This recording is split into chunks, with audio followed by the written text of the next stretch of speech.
Saudações, galera, beleza? Bom, dando continuidade ao assunto de filosofia, hoje nós vamos trabalhar com um filósofo dinamarquês, encantador em sua escrita, encantador em suas obras e em sua reflexão sobre a existência humana. O nome desse pensador é Søren Kierkegaard. E Kierkegaard é considerado o pai do existencialismo filosófico. O existencialismo de Kierkegaard, ele dialoga muito profundamente com a religião. Dialoga com os aspectos presentes na religião e como ela afeta, de certa forma, nós seres humanos. Então, eu vou fechar aqui a webcam para a gente avançar pelos tópicos dos slides e nortear nossas falas. Bom, Kierkegaard e a defesa da existência. Bom, Kierkegaard, ele é um jovem, como outro qualquer, nascido na Dinamarca, que começa a estudar teologia e começa a estudar, de certa forma, filosofia e vai investigando todos esses elementos que compõem tanto a filosofia quanto a teologia. Um dado momento da vida dele, ali por volta de 1838, o Kierkegaard teve uma vida relativamente curta, 42 anos apenas.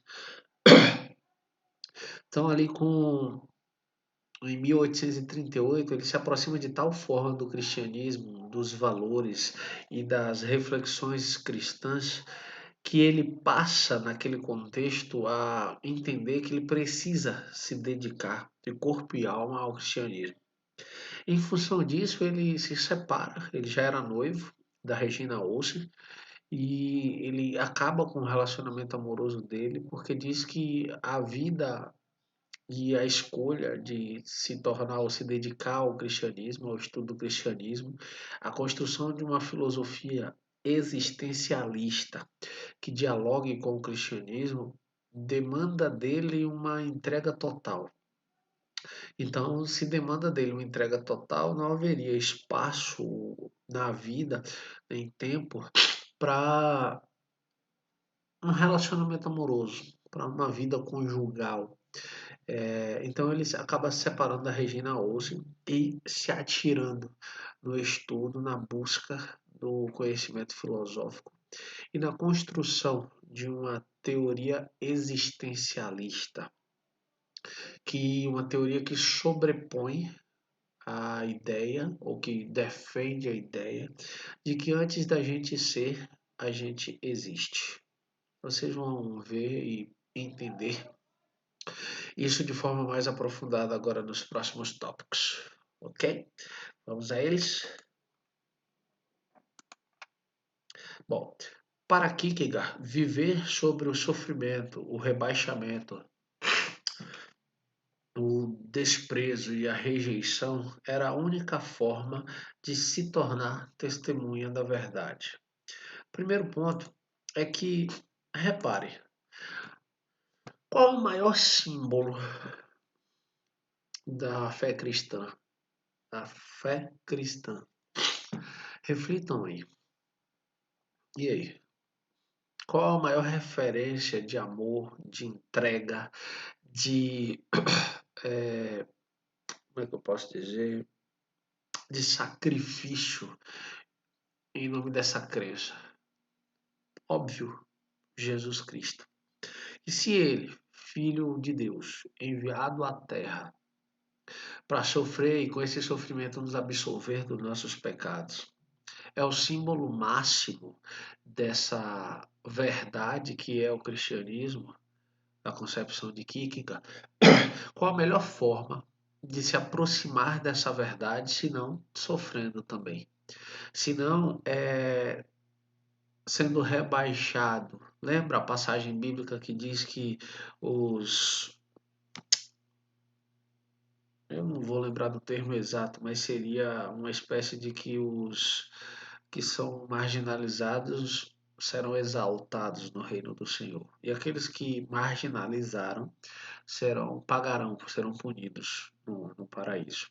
Então, essa associação é para nos colocar numa situação em que, na medida que a gente sofre, a gente se aproxima dessa verdade religiosa, dessa verdade que o cristianismo propaga, que ele espalha. Só que Kierkegaard vai, assim como outros pensadores anteriores a ele vai apontar aspectos que ele considera falho na filosofia hegeliana, ou seja, no hegelianismo. Entre essas, entre essas falhas, ele aponta um dos principais pontos específicos da filosofia de Hegel. Lembra que Hegel estava querendo construir um sistema filosófico que desse conta de um saber absoluto, ou seja, de um saber que desse conta de tudo, inclusive do erro, inclusive da possibilidade de que o erro é parte do processo de construção do conhecimento. Então, Kierkegaard vai olhar para esse sistema filosófico de Hegel, tido e entendido como absoluto, como aquele que contempla tudo, e vai dizer: olha, a gente tem um ponto aqui que é importantíssimo e que está sendo deixado de lado. O sistema filosófico de Hegel trata o indivíduo, trata o ser humano como um conceito. E como vocês bem sabem, eu estou completamente congestionado, está muito frio. Vamos lá. Como vocês bem sabem, um conceito nada mais é do que uma generalização, uma ideia, uma teoria que ela pode ser adequada a diversos particulares que se encaixam dentro daquela perspectiva, que se encaixam dentro daquela realidade. Então, Kierkegaard vai olhar para o pensamento proposto por Hegel e vai dizer que o ser humano não cabe num conceito de ser humano. Por quê? Porque nós somos extremamente subjetivos.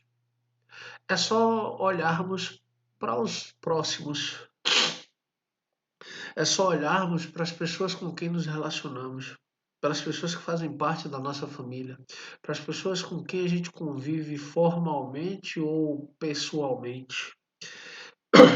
Essas pessoas elas são profundamente diferentes, principalmente nos aspectos psicológicos, principalmente em suas características, em sua forma de pensar, em sua forma de enxergar o mundo. Bom, se somos tão diferentes, como eu vou conceber a ideia de um conceito que dê conta de todos os seres humanos? Então, Kierkegaard vai dizer que para entender o ser humano é preciso olhar para o ser humano concreto, para o ser humano que existe, para o ser humano em sua individualidade, em sua subjetividade e tudo que é agregado a essa parte, a essas particularidades. Então, o próprio Kierkegaard vai apontar que um único indivíduo é tão complexo, é tão amplo, que por ele só já caberia uma teoria. Então, ele vai apontar isso na filosofia de Hegel, dizer que é um problema e tentar avançar sobre outras perspectivas, tentar avançar sobre outros caminhos. Tranquilo até aqui? Lembrando, se surgir alguma dúvida, anota no caderno. A gente tira na próxima live, tira dúvidas. Eu vou para o próximo tópico. Como eu disse antes, recusava o hegelianismo, pois apesar de ter a intenção de saber e abarcar toda a história da humanidade, esse sistema filosófico, ou seja, o hegelianismo, explicava o indivíduo conceitualmente, mas desprezava a existência do indivíduo concreto. O indivíduo concreto não cabe em nenhum grande sistema, mas pode ser compreendido quando entra em contato com a própria singularidade concreta, ou seja, eu entendo você, eu entendo um indivíduo por vez, e eu entendendo esse indivíduo, eu estou entendendo as particularidades que o formam como indivíduo. Kierkegaard defendeu que o indivíduo encontra a salvação apenas por sua fé subjetiva e não pela razão absoluta da história. Aqui a gente volta a uma discussão que a gente já teve em sala de aula, salvo engano, no segundo ano. Imagina o seguinte: hoje, em pleno século XXI, nós estamos inseridos numa ampla consolidação do conhecimento científico. Hoje a gente recorre ao conhecimento científico para praticamente todas as nossas necessidades.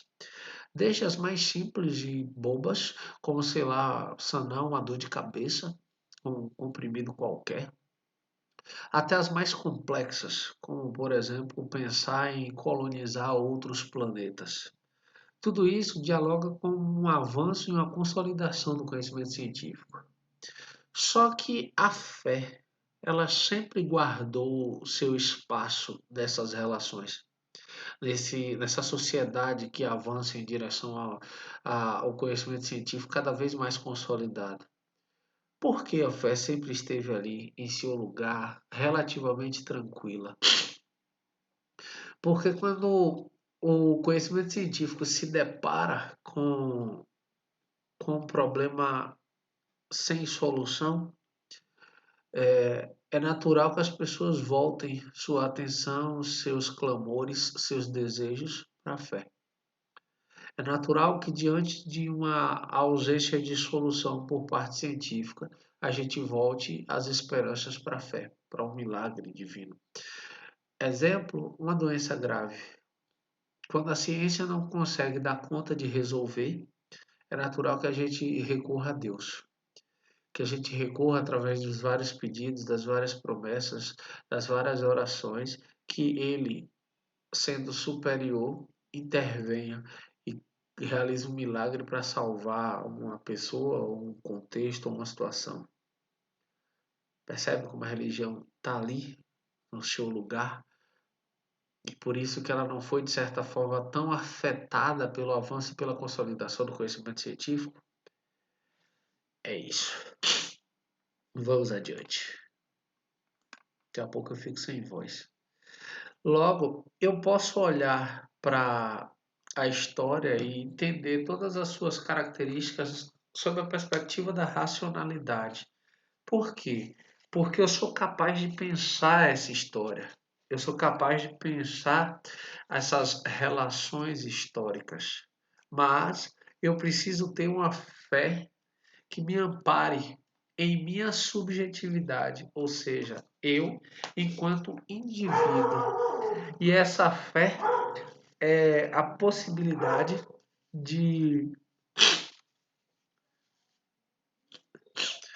possibilidade de entender que, mesmo com todas essas problemáticas, mesmo a ciência tendo encontrado um limite que ainda não lhe permite avançar, a fé me mantém esperançoso de que uma intervenção divina me ofereça uma solução que a ciência não conseguiu.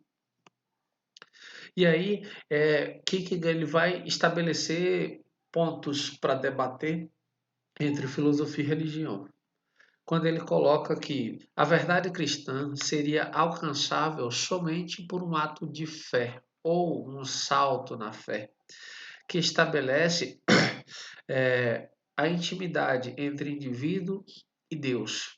Aqui cabe um diálogo mais amplo para a gente, inclusive, conectar com outro pensador. Você pensa, óbvio que você pensa. Eu penso, óbvio também que eu penso. Todos os seres humanos, uns mais, outros menos, são capazes de refletir, de raciocinar. Essa é uma das características básicas nossas como espécie. Mas se eu te pedir para pensar Deus, se eu te pedir para explicar Deus racionalmente, você vai perceber que não consegue. Porque Deus não está disponível para a razão. Ele não é alcançável através da razão. Ele é alcançável através da crença, manifestada, óbvio, pela fé. E não é apenas Kierkegaard, que vai nos apontar isso. Outro pensador também já havia dito isso, e vocês já o estudaram. Blaise Pascal disse que não é possível alcançar Deus de forma racional, que nós só podemos alcançar Deus através da fé. E essa fé ou você tem e alcança Deus, ou você não tem e não alcança Deus. Mas, mesmo não alcançando, a sua razão não vai servir para dizer, por exemplo, que Deus não existe. Por quê? Porque dizendo que ele não existe, você não conseguirá provar que ele não existe. Percebe essa lógica? E aí, Kierkegaard vai desenvolver uma teoria que nos põe em três etapas, que para ele seriam três estágios que o ser humano passa ao longo da vida para alcançar uma relação mais próxima com Deus.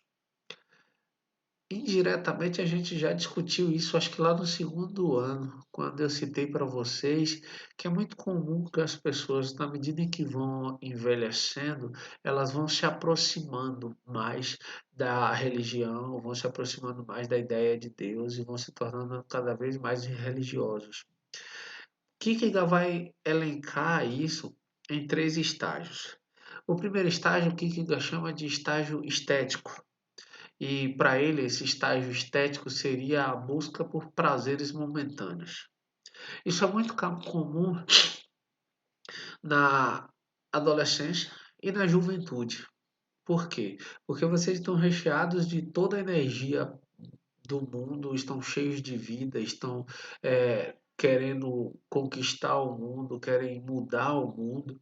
E aí vocês estão em busca desses prazeres momentâneos. Nada fora dessa relação preocupa vocês. Isso seria o que Kika diria. Esse estágio estético afeta adolescentes e jovens com muito mais facilidade. Óbvio, a gente vai ter pessoas mais maduras que também estão dentro do estágio estético. Mas normalmente esse estágio estético se concentra ali no final da adolescência e início da juventude, quando as pessoas ainda estão construindo suas maturidades. Depois, Kierkegaard diz que nós avançamos para o que ele chama de estágio ético, quando a gente se aproxima mais das instituições presentes dentro da sociedade. Quais são elas? Por exemplo, a família. Quando você se aproxima das responsabilidades familiares, quando você começa a se importar com as pessoas que fazem parte da sua vida, quando você passa a se preocupar não mais em infringir as regras sociais em busca de um prazer momentâneo por estar quebrando uma regra. Não. Você, no estágio ético, passa a respeitar e a considerar essas regras cada vez mais importantes para o bom funcionamento da sociedade. E aí, esse seria o estágio ético. Para Kierkegaard, na medida em que você vai avançando, na medida em que você vai se tornando mais maduro, mais consciente da estrutura social, você tende a se aproximar do que ele chama de estágio religioso. Você tende a buscar mais Deus.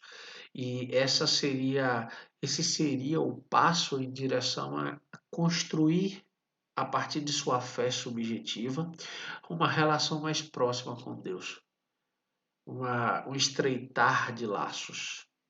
Esse seria o estágio religioso e o estágio ideal que aponta e defende. Tranquilo até aqui? Então vamos ao próximo tópico. Aqui estão postos os três estágios e a gente avança. Para ele, ou seja, para Kierkegaard, os mistérios de Deus são inatingíveis ao ser racional. Olha o que eu disse antes. Eu não consigo atingir Deus através da razão. Ou eu tenho fé ou eu não tenho fé. Mas eu não consigo pensar ou tentar explicar esses mistérios divinos. O ser humano não é capaz de conhecer Deus pelos instrumentos da razão. Mais uma vez, ou eu acredito, tenho fé, ou eu não acredito. Eu não vou conseguir equalizar através, por exemplo, da física ou da matemática a existência ou a não existência de Deus. Kierkegaard defendia que nenhuma teologia Lembra? Teologia, tel, Deus, logia, estudo. Logo, estudo de Deus. Nenhum estudo de Deus, por mais racional, mais sistemático que seja, vai ser capaz de superar o abismo que existe entre Deus e o ser humano. Esse abismo é o abismo de quem criou e de quem foi criado. Que abismo seria esse? O abismo de que eu vou olhar para esses mistérios postos aqui, desculpe, é, e eu tenho fé, eu acredito, mas eu não vou ser capaz de explicá-los racionalmente. Então isso continua sendo um abismo intransponível. Logo, o maior dos saberes não se revela na busca pelo absoluto, como queria Hegel. Ou seja, eu não vou conseguir deter ou guardar para mim um conhecimento racional absoluto sobre tudo que existe. Por quê? Porque o maior deles, o maior desses saberes, para Kierkegaard, está na própria ignorância. Por que ele está na própria ignorância? Porque, como eu não sou capaz de pensar esses mistérios de Deus, eu ignoro, é um território que eu não consigo acessar através da razão, da racionalidade, eu só posso ter fé. E a fé dialoga com esse não saber. Por isso, o maior dos saberes seria acessível através dessa ignorância que é a fé. E ignorância aqui no sentido de não saber. Tranquilo? Lembrando, se você tiver com alguma dúvida, anota no seu caderno que eu vou sanar na próxima live e tirar dúvidas. Vamos ao próximo tópico. Angústia. Olha que coisa, que tema contemporâneo. Quão angustiado você está agora? Você já parou para se perguntar sobre isso? Você já parou para refletir sobre isso? Que sentimento é esse que nos invade sem controle?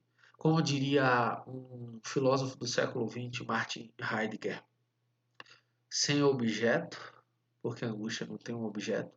A tristeza e a felicidade têm, a angústia não. Que sentimento é esse? Percebe? Kierkegaard vai dizer que existe o reino animal. E esse reino animal, esse mundo animal, ele chama de reino da essência. Por que reino da essência? Porque para esses animais, para esses seres naturais que não são capazes de pensar, as coisas acontecem como tem que acontecer. As coisas seguem uma necessidade. Elas acontecem. Ponto. Nós, seres humanos, para Kierkegaard, nós estamos no que ele chama de reino da existência. Por que estamos no reino da existência? Porque para Kierkegaard, a nossa capacidade de refletir, a nossa capacidade de raciocinar, nos dá o maior de todos os dons, que seria a capacidade de escolher. E sendo capazes de escolher, a gente se angustia. Por quê? Porque inúmeras são as possibilidades. Ler um livro ou dormir? Assistir a Netflix ou a Amazon ou estudar? Medicina ou direito? Geografia, história, sociologia ou física, química, matemática? Casar ou ficar solteiro? Namorar ou ficar? Ter muitos amigos ou ser mais recluso? Morar no interior ou na capital? Permanecer com os meus pais, vivendo até a vida adulta, ou sair para fazer uma universidade numa cidade mais distante possível?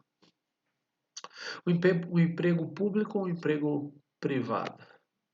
Ou, sei lá, uma empresa própria? Vermelho ou amarelo? Azul ou preto? Percebe como das coisas mais bobas, como escolher uma cor para vestir uma roupa e ir à rua, das coisas mais complexas, onde viver, que profissão escolher, que estilo de vida adotar. Nós somos recheados e povoados e bombardeados de opções. E quando a gente é capaz de refletir sobre cada uma dessas opções, a gente se angustia, porque infelizmente a gente não vai ter a possibilidade de escolher todas. Como vocês bem sabem, cada escolha, cada sim, automaticamente gera uma não escolha, gera um não. E para Kierkegaard, isso nos gera angústia. Isso nos incomoda de forma muito dolorosa. Só que ele diz que a angústia é uma característica humana relativamente boa, põe entre aspas. Por quê? Porque essa angústia, de certa forma, para ele, nos aproxima de Deus. Porque quando você está angustiado, você recorre a essa fé como uma necessidade, como uma possibilidade de amenizar esta angústia. Para Kierkegaard, negar essa angústia gera o desespero. E o desespero geraria, por exemplo, a crença de que a gente não está na mão de Deus, de que a gente não está sob o cuidado de Deus, que a gente não vai ser protegido por Deus quando for necessário, quando for preciso. Então, a angústia ela deve vir, a gente deve senti-la, mas entender que Deus vai providenciar coisas para que a gente melhore. Se eu rejeito a angústia, eu adentro o espaço do que eu vai chamar, como eu disse antes, de desespero. E esse desespero é negar o fato de nós estarmos na mão de Deus e que Deus vai nos encaminhar pelo melhor lugar possível. Eu tenho duas obras do Kierkegaard que eu gosto muito. Deixa eu achar para mostrar para vocês.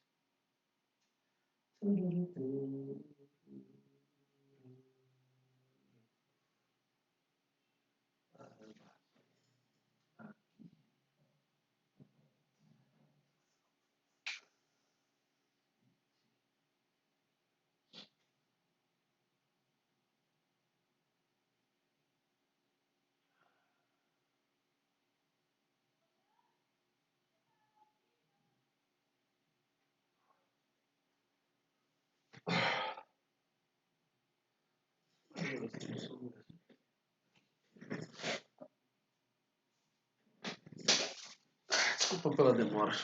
Ele estava ali, mas eu me confundi sobre o lugar que eles estavam. Esse livro, Diário de um Sedutor, de Kierkegaard, ele fala sobre como no estágio estético a gente pode é, induzir ou conquistar uma pessoa só pelo prazer de ter o domínio sobre a pessoa e depois simplesmente descartá-la. Como a gente só está em busca de prazeres momentâneos, a gente não vai se preocupar com o sofrimento, com o desespero, com a dor do outro. A gente só quer satisfazer nossos próprios interesses. E esse livro que a primeira tentativa de ler eu não terminei de ler. Quando eu tentei, há uns 7, 8, 9 anos atrás, Desespero Humano, eu senti muita dificuldade com a obra. Eu achei muito difícil. Hoje eu acho que eu já consigo voltar para ela com um pouco mais de tranquilidade. Porque ele vai falar exatamente sobre isso. Sobre como, quando a gente rejeita essa angústia, a gente, de certa forma, adentra um espaço, que é esse desespero, que nos afasta de Deus. Por quê? Porque quando a gente se desespera, é quando a gente passa a não ter fé que as coisas vão acontecer como devem acontecer. Vou dar um exemplo prático só para a gente amarrar essa reflexão. É, quando você está, por exemplo, sendo levado por alguém que conhece o caminho, vamos supor assim, e aparentemente você está perdido, você se sente de certa forma angustiado, porque está caminhando, está viajando e não está chegando ainda a lugar nenhum, mas você está sendo guiado por alguém que você confia, que você sabe que ele sabe o que está fazendo e você se permite levar. Se você não tiver essa confiança, você acaba se desesperando, tomando qualquer atitude mais irracional. É mais ou menos o que Kiki está dizendo. Quando você se angustia, mas se aproxima de Deus, porque você acredita que Ele tem a resposta para todas essas questões. Quando você não acredita que ele tem essas respostas, você se desespera e faz qualquer coisa. Tá claro? Eu vou só para os slides para acompanhar os raciocínios e a gente encerra. Como eu disse, Kierkegaard diz que o animal vive no reino da essência. Por quê? Porque em tudo que acontece de acordo com leis e no fenômeno. E nenhum fenômeno sucede sem necessidade, ou seja, ocorre o que precisa ocorrer. O animal não se questiona o que tem ou não que fazer. Ele só vive, segue o curso. O ser humano, no reino da existência, é livre para tomar decisões e escolher o que quer ser, o que quer se tornar. Ou seja, vocês podem escolher o que quiserem para suas vidas. Por ser livre, entramos em contato com a angústia. Ou seja, quando a gente deseja algumas coisas e as coisas não acontecem da forma como a gente desejou. Mas essa angústia é uma característica da própria existência humana. E ela nos aproxima da ideia de Deus, como eu disse antes. Rejeitar essa angústia nos conduz ao desespero, que é o mesmo que não aceitar que se está nas mãos de Deus. Ou seja, é o mesmo que abrir mão da proteção divina, por assim dizer, sob o ponto de vista do pensamento de Kierkegaard. Beleza?